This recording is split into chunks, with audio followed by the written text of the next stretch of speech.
Hello and welcome to another episode of MacStories Unwind. I'm John Voorhees, and I've got Federico Viticci with me. Hey, Federico. Hello, John. How are you? Good. We were just talking about how too much sleep makes us feel terrible, which is true. I don't know what it is. I had the brilliant idea last night of saying, well, you know what? I'm gonna go to bed a little bit earlier. Yeah, So well, you I got woke up up, really early. with You got up 7 really hours early of yesterday. sleep, which is like most humans would recommend 7 to 8 hours of sleep. Yeah. I don't know what it is, but I've settled on this thing of like sleeping 6 hours for the past few years. And if I sleep more, I feel terrible the next day. That's kind of where I am in terms of the number of hours, although I think I do better with 7 to 8, but I don't know. Maybe it's just you have to get used to the 7 to 8. And fact is, it's just like when you sleep too little. If you get 4, you feel terrible. If you get 8, you feel terrible. Sometimes I sleep like 5.5 and I feel incredible. Like I'm ready to conquer the world. Wow. Yeah. That's not normal, I don't think. I know, right? Growing older But, kind of sucks. hey, you got to go with what works for you, right? Yeah, well, whatever. It's fine. Well, Tichi, I wanted to talk to you about barbecue again today. Okay. Can we talk a little bit about barbecue? Sure. Because I learned something about North I Carolina. assume you have thoughts because I don't. I don't barbecue. I do have thoughts. I think we've talked about Carolina barbecue before and how it's usually the barbecue sauce is a vinegar-based, very thin sauce. So it's typically got, a white vinegar in it with a lot of seasonings. And I learned that there's a difference between Eastern Carolina and Western Carolina barbecue over the weekend. Okay. All right, because we went to a place called Lancaster's in Lancaster's Barbecue in Lancaster, North Carolina, which is towards the mountains a little bit. It's about an hour from here, but it's been voted the last 2 years as like the Reader's Choice of barbecue joints in North Carolina by, I think, like readers of the Charlotte Observer newspaper. And so we thought, day trip. Let's go to Lancaster. Maybe we'll swing by Winston-Salem and bop around the shops and then go home. And that's what we did on Saturday. And Lancaster's, it was very good. It was like stepping back into history because it's been around since 1962. It sits up on a hill just off the highway, and it looks like an old barn. And in the back, you may have seen on Wait. You said history, and it dates back to when? 1962. I don't mean long history, Federico. I don't mean Colosseum history. I mean, it feels like stepping into a... Like, I'm sorry for I my know, reaction. but I'm sorry. All right. It doesn't Okay. feel like modern times. You step Okay. into a restaurant that feels very much like it sprung up in the 70s. It has a 70s old-timey vibe to it. It's got a lunch counter in the front with stools, and then it's kind of like a barn-shaped building, and in the back there's just lots and lots of tables, and it's very What's simple. it called again? It's called Lancaster's. Lancaster's And- in? What am I saying? I guess it's Lancaster's. It's Google suggested Lancaster's BBQ. yeah, you know what I did? It's not. I'm totally messing up the name. I'm glad you mentioned it. It's Lexington Barbecue. All right. Lexington Barbecue in In Lexington, North Carolina. I can't believe I got the name right. Lexington BBQ. I was just there. If you Google it, you'll see some photos from Yelp and Okay, Lexington Barbecue. LexBBQ.com. Yes. And if you look at the website and you look on the right, you see the building is like a big barn, a big white barn. Yeah. And to the right, there are some smokestacks. And those are brick smokehouses. There are 4 or 5 of them in a row back there. I see the Just photos.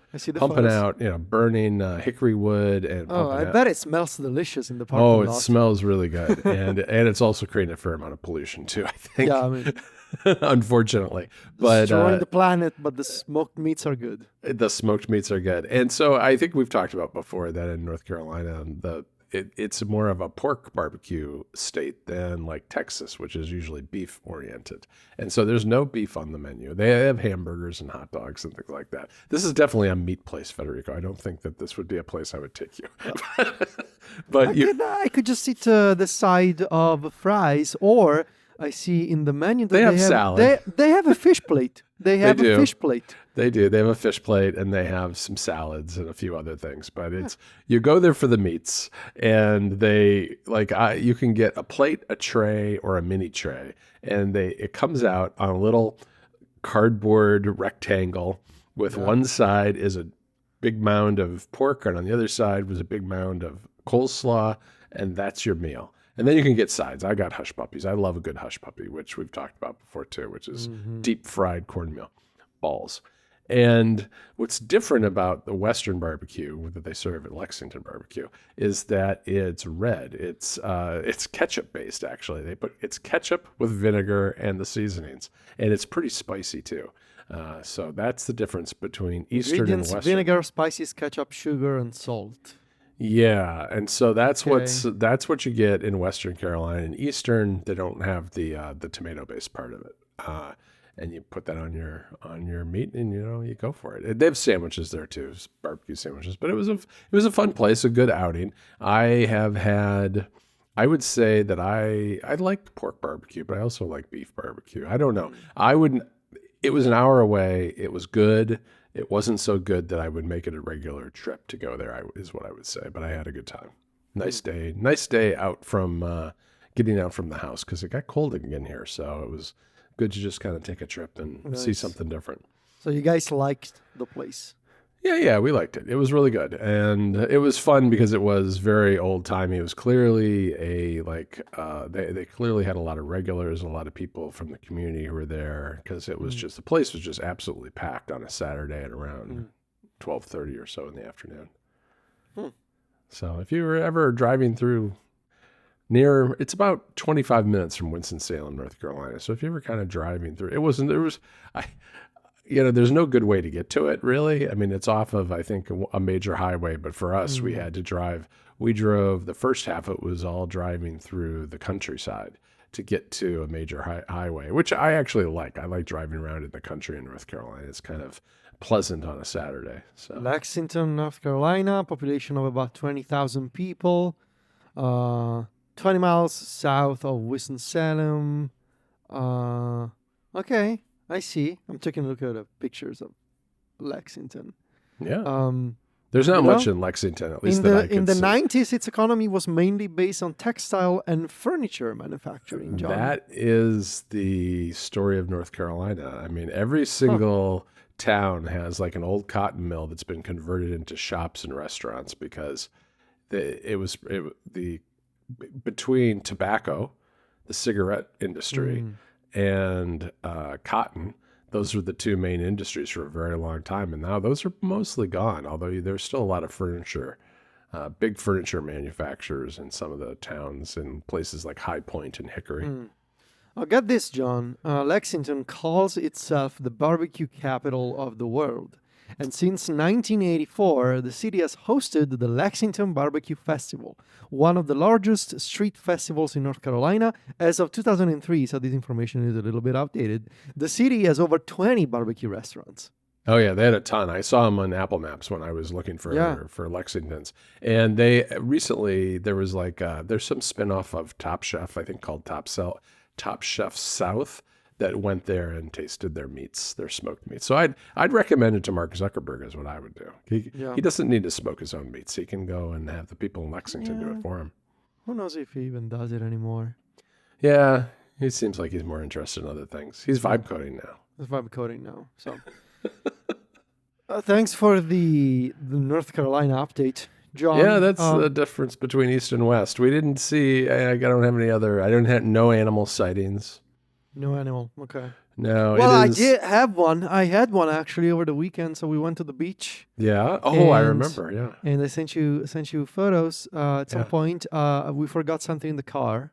So I went back to the car. Sylvia was on the beach with the dogs. And so I walked back, and I see from a distance, right from the sidewalk. I was supposed to go to the beach, to the sand, but from the sidewalk, I see, and I can hear one of our dogs, Ginger, barking and staring at these 3 horses in front of her on the beach, and so I rushed my way there because I figured that Sylvia probably needed some help. Yeah. and there were these three proper horses taking a walk, obviously with people on the beach. I assume it was like a guided type of experience, like have a horse walk on the beach. And there was one lady that was like the guide, the instructor, and these two other fellas, a man and a woman. And the woman was kind of like kind of afraid. She was like, "Oh, he doesn't want to do it," because the horse didn't want to walk. And so the instructor had to go there, and the instructor was on a white horse. The brown horse didn't want to walk. And so she told her how to do it. Like, she was like, "No, you just need to bump your heels on the sides of the horse. He doesn't mind, and he will follow you. He'll listen to you." And meanwhile, Ginger and Zelda had never seen three horses up close. They were like, I don't know, 3 meters away or something. Beautiful creatures, beautiful animals. But yeah, it was and then eventually my dogs settled down, and then a golden retriever came by, and he was like very skeptical, staring at the horses. And it was very funny because the golden retriever was not on a leash. So there was the owner of the golden retriever from like 20, 30 meters away, sort of whistling to the dog, saying, "Hey, come back, come back." But the dog was really interested in the horse, in the brown horse. And so he got very close to the horse. He sniffed his leg, and then he was like, and he ran away. This is not another dog. He was like, "You're not a dog. You're not a giant dog. Let me get the heck out of here." And so that was very hilarious. Funny. They have there are wild horses on the beaches in North Carolina, out in the islands on the Outer Banks, but I haven't seen them before. No, these were not wild horses. These were part of a business initiative. Yeah, no, I could tell. Involving you tourists. sent me a picture. Yeah, no, that's a touristy thing. That's interesting. I mean, I would think, especially so close to Rome. That's I'm surprised they would be doing horse tours on the beach. It's probably a pretty crowded beach, isn't it, or not? I mean, yeah, it's a pretty long beach. It's a really long beach. Very just straight, no rocks, very plain. So it is ideal for taking a horse on a stroll, for sure. Yeah. But yeah, that was my encounter with the animal kingdom, even though it was for, making the economy go around. Have you ridden a horse, Federico? No, when I was little, I rode a pony. Okay. I rode a proper horse once in high school. I've never been on a horse. Only for a short time. I have pet a horse. It's harder than it looks. It's harder than it looks. Yeah. I mean, I really like them. We went to this lunch event thing, like this birthday party last year, in this restaurant where, in addition to like the restaurant, they had like a barn with animals, and they had the stalls for the horses, and you could pet the horses. Nice. And it was really nice feeling to pet a horse and to scratch a horse on its nose. I don't know what, like right above the nose. And it was cute because like I was petting the horse, he was closing his eyes, being like, "Yeah, I like that. That's nice." And so yeah. Also scratching a horse on its cheeks. Oh my god, they're so soft. They're so soft. Yeah. So I like horses. Yeah, but I've never rode a horse in my life. Yeah. Just a pony. Okay. All right, well, pony's a horse. Just a small horse. It's a small horse. Yes. And you were a small kid, so it makes sense. Yeah, I was proportionally speaking, it was right. All right. Well, you know what? We should get to a few picks I see that we have a joint pick, actually, John. Why don't you talk about this TV show? We do. Margot's Got Money Troubles, which is a new show on Apple TV, which stars Michelle Pfeiffer, and Nick Offerman is in it as the parents of Margot, who's a young woman who's off at like a kind of a community college, I'd say, and has an affair with her English professor because she wants to be a writer, and he does kind of the cliched thing of seducing her by telling her what a great writer she is. She ends up getting pregnant and having a baby, and living back home with her mother and ultimately dropping out of school. And at the time, her parents had been divorced. Her father, Nick Offerman, was a wrestler, a pro wrestler. He's like a retired pro wrestler. And her mother was a Hooters waitress who is now in love with a very religious, dorky man. Played by Greg Kinnear, who does a great job playing this really square, super religious guy. And so Michelle Pfeiffer is always worried that, her family situation is going to turn this guy off because, her daughter had a baby out of wedlock, and her ex-husband is a pro wrestler who had a drug problem. And it's kind of a messy family situation. And the first couple of episodes are just setting all this up with Nick Offerman coming out of rehab and coming back home to see his daughter, and Michelle Pfeiffer as the mother being proposed to by Greg Kinnear, the religious guy who wants to marry her. And that's kind of the setup for what I think is going to be just a very funny show, because it's I thought it was fantastic. It's funny, I saw Nick Offerman at like a premiere for this, a photo of him, and he had no beard or mustache. What? Yeah, and you could walk. No, that doesn't If I had exist. seen him on the street without a beard and mustache, I would never have recognized him. No, that doesn't exist. It does. Hold on. I saw it like a week ago, I think. It was Oh my God. Would you recognize him if you saw him on the street? Absolutely. Well, maybe from his eyes? Maybe from his eyes, but boy, I saw that picture and I was like, Ooh. that's Nick Offerman? I couldn't believe it. No. Because he's got a even a more full beard in this show, I think, than like when he was on Parks and Glorious Rec. beard, I would say. Yeah. But Whoa. Okay. yeah, I didn't want to see that. Thanks, John. I'll put it in the show notes to spoil everybody. But yes, that's the show that I'm recommending this week, and I guess you're enjoying it too, Federico? Yeah, we watched 2 episodes. I'm not sure if there's a third one already. I think maybe now there is. Yeah.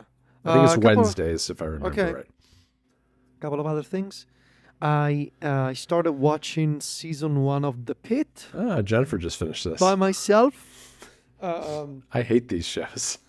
I know you do. It's not really a show for Sylvia either. I don't like all the blood and the Yeah, it's very gruesome. tension. It's kind of gross in places. Yeah. Lots of bodily fluids going Yes. on in the emergency room, and it's a bit sort of like ER. I used to watch ER as a kid. I like the fact that it's in real time. Like every episode is a specific hour of this shift of this specific day at this hospital. And so you get that sort of tension. And I'm only a few episodes in, so no spoilers, but so far I'm enjoying it. And the other thing I would recommend, we started watching season 5 of Hacks. So it'll be its final season on HBO Max. Only 2 episodes in, so very early to tell, but so far they are setting up things quite nicely. Essentially, it seems like the gist of this final season will be, will Deborah Vance be able to play at Madison Square Garden in New York City? So that's sort of the gist of this season. That's like the gimmick of this season. Yeah. And lastly, one music album I'm obsessed with, Lose Yourself by Enter Shikari. Very particular band from the UK. I have loved Enter Shikari forever. They're hard to describe in the sense that they're like a mix of nu metal, alternative rock, electronic music, sometimes dubstep. They go hard. They go real hard. And I don't know. They're just a vibe. I would say go listen to 2 songs on this record, Shipwrecked and Find Out the Hard Way. And if you like those songs, I think you're going to like everything that Enter Shikari make. So I'm going to put on a little bonus pick here, which is the new album by The Maine, Joy Next Door. That's really enjoyable too. Really good. I just listened to that for the first time last week. And it's funny, I just Googled it to get the name of the album, and I saw that they're playing tonight at a theater in downtown Charlotte. So Oh my God, just go. Just go. just go. Book a ticket and go. Oh my God, John. Yes, do It's it. like $50 too, it looks like. Whatever, do it. No, that's a good, to me, that's a good deal. Anyway, Yes. Okay. That's it for today's episode, everybody. Look in the show notes for a MacStories Unwind deal. We'll be back in another week. You can check out what we're doing over at MacStories.net in the meantime. And, of course, we're both on social media where Federico is at Viticci. That's VITICCI. And I'm at John Voorhees. JOHNVOORHEES. Talk to you next week, Federico. Ciao, John.